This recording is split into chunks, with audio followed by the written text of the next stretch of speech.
अस्सलाम वालेकुम नाज़रीन, मैं मोहम्मद शरफुद्दीन सच न्यूज़ में आपका इस्तकबाल करता हूं। देखते हैं आज की अहम खबर। अभी कांग्रेस की एक बस यात्रा चल रही है पूरे तेलंगाना में और तकरीबन लोग कांग्रेस पार्टी में ज्वाइन हो रहे हैं। कैसे लोग ज्वाइन हो रहे हैं? गुंडे मवाली जिनके ऊपर पीडी एक्ट जैसे केसेस गिरे, ऐसे लोग कांग्रेस में ज्वाइन हो रहे हैं। कांग्रेस डूबती हुई नैया है।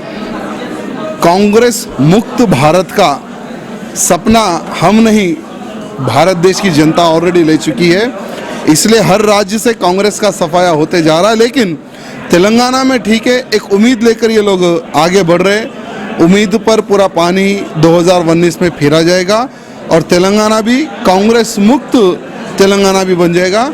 चाहे कितने भी लोगों को कांग्रेस में ज्वाइन क्यों ना करे, मैं तो चाहूँगा कि जो लोग कांग्रेस ज्वाइन कर रहे कम से कम उनका बैकग्राउंड देखकर तो कम से कम कांग्रेस ज्वाइन करे। बची हुई इज्जत भी गुंडे मवालियों को लेकर कांग्रेस के अधिकारी निकाल ले रहे, इतना ही कहना चाहूँगा। जी, दरअसल 3 दिन पहले नवाब गोशा महल जनाब राजा सिंह का एक बयान आया था। वो बयान में उन्होंने कहा था कि बहुत सारे लोग कांग्रेस पार्टी के अंदर शमूलियत इख्तियार कर रहे हैं और कैसे लोग कांग्रेस पार्टी के अंदर शमूलियत इख्तियार कर रहे हैं जो कि गुंडे मवाली रौडी पीडी एक्ट, इन सब बातों का जिक्र करते हुए उन्होंने कहा कि कांग्रेस पार्टी एक जो है डूबती हुई नैया है। तो मैं नवाब साहब के बारे में ज़्यादा कुछ तो नहीं कहूँगा, लेकिन नवाब साहब के बारे में बस इतना सा कहूँगा कि ये शायद बहुत कम लोग इस बात को जानते हैं कि बेगम बाज़ार का जो हल्का है, ये हल्का माजी में नवाबों की जागीरों का एक मरकज़ हुआ करता था। नवाबों की देवड़ियाँ वहाँ पर हुआ करती थी और नवाबों का वहाँ पे राज हुआ करता था। तो हमारे नवाब लोग वहाँ पर जो है बड़े खुशमिजाज लोग थे और नवाबें जो है हमारे बड़े, नवाब के मिजाज तो हैदराबाद की आवाम जानती है कि नवाब कैसे लोग होते, बहुत अच्छे लोग होते, बहुत मोहब्बती लोग होते। तो साथ ही साथ राजा सिंह की जो वालदा मोहतरमा है नवाब अवंतिका बाई, ये मोहतरमा हमारे नवाबों के दरमियान में रहती थी और हमारे नवाब लोग इनको बहुत चाहते थे और हर छोटी चीज़ बड़ी चीज़ का ख्याल रखते थे, उनकी हर ज़रूरत का ख्याल रखते थे।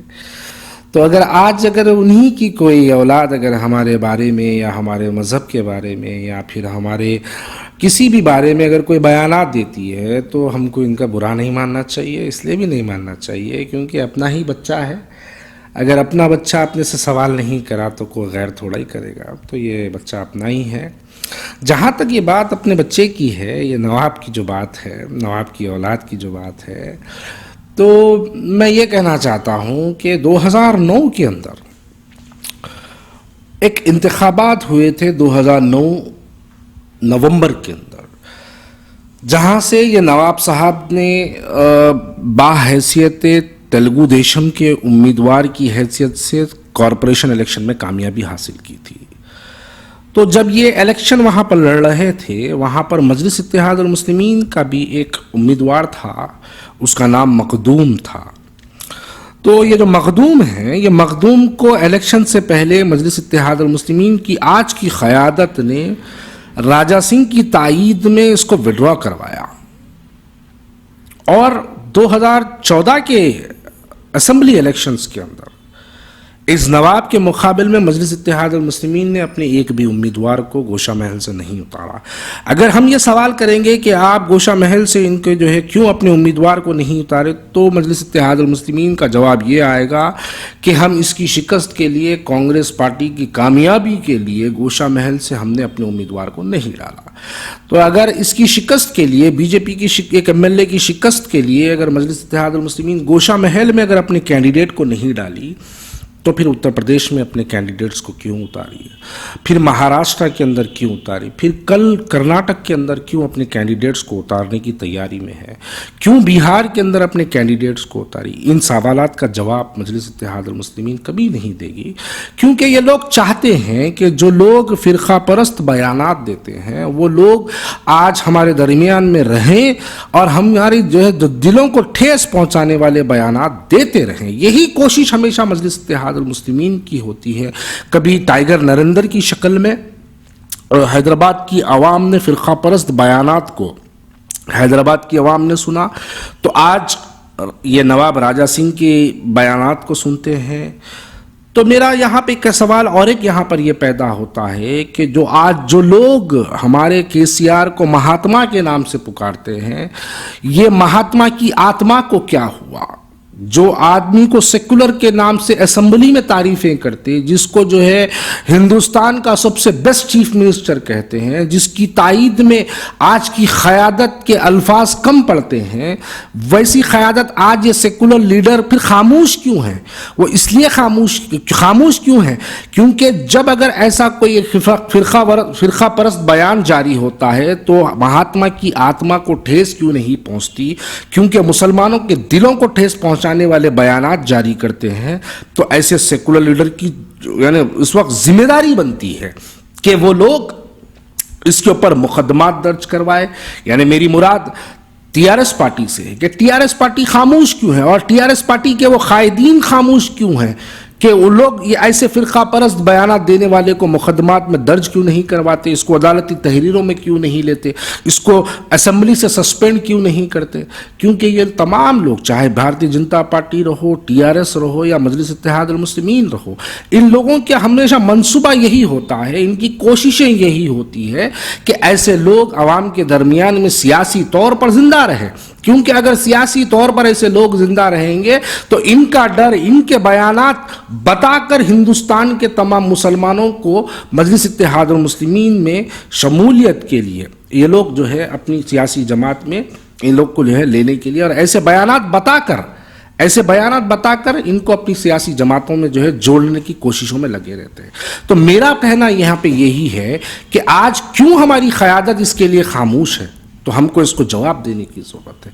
तो ऐसे छिछोरे लोगों के बयानात के कोई माने नहीं रखते, क्योंकि आज ये लोग देख रहे हैं कि कांग्रेस पार्टी किस किस्म से कांग्रेस पार्टी के अंदर जो है बड़ी शिद्दत से, चाहे बिना कोई मजहब व मिल्लत के लोग, चाहे वो हिंदू तबके से हो या मुसलमान तबके से हो, वो लोग चाहे हैदराबाद के हो या अजलाओं के हो, वो लोग बड़ी शिद्दत से कांग्रेस पार्टी के अंदर शमूलियत इख्तियार कर रहे हैं।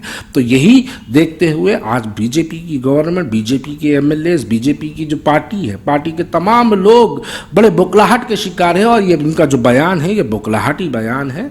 इस बयान के कोई माने नहीं रखते, लेकिन यकीनन अगर जब इंतखाबात आएंगे 2019 के अंदर, तो मैं चैलेंज करके कहता हूं कि भारतीय जनता पार्टी को वहां से पैकअप करने की जरूरत है।